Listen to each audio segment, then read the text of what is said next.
5 years ago, I was diagnosed with something that changed my life: prostate cancer. It was a Saturday morning, and I had an appointment to go and see my doctor to have a prescription refreshed. And as I walked out the door, my wife yelled out to me, "David, get a blood test." I had the blood test, and about 4 days later, all the wheels started to fall off, as I was diagnosed with a PSA level of 22.7. I had no idea what that meant, but in this day and age with Google, I found out quite quickly that this was quite serious.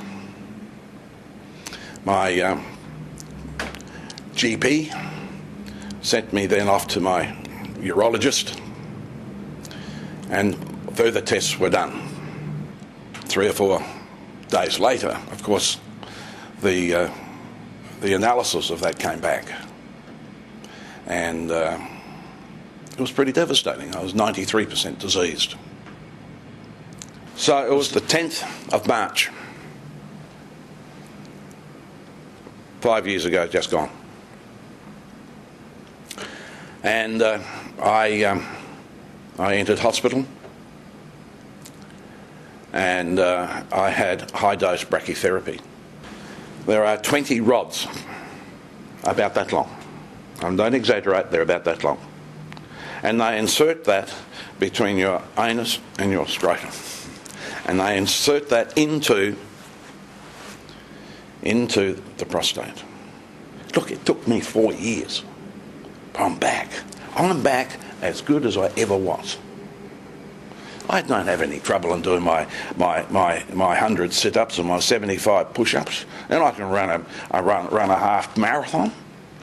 For me to think that when I was in Sydney having radiotherapy was the last thing I thought would ever happen. I'm back, and tomorrow really does count. For the first time, I can sit here and say, after having prostate cancer, I'm here to stay for a long time. I'm 65 years of age, going on 40. I have the most beautiful wife. I met her when she was 13. We've been married for 47 years, and as if we were married yesterday. I have 3 children. I have 8.5 grandchildren. And there's a lot of living to be done here. I'm joint managing director of this company, and I intend to stay that way for a long time. So there is a lot of living to do.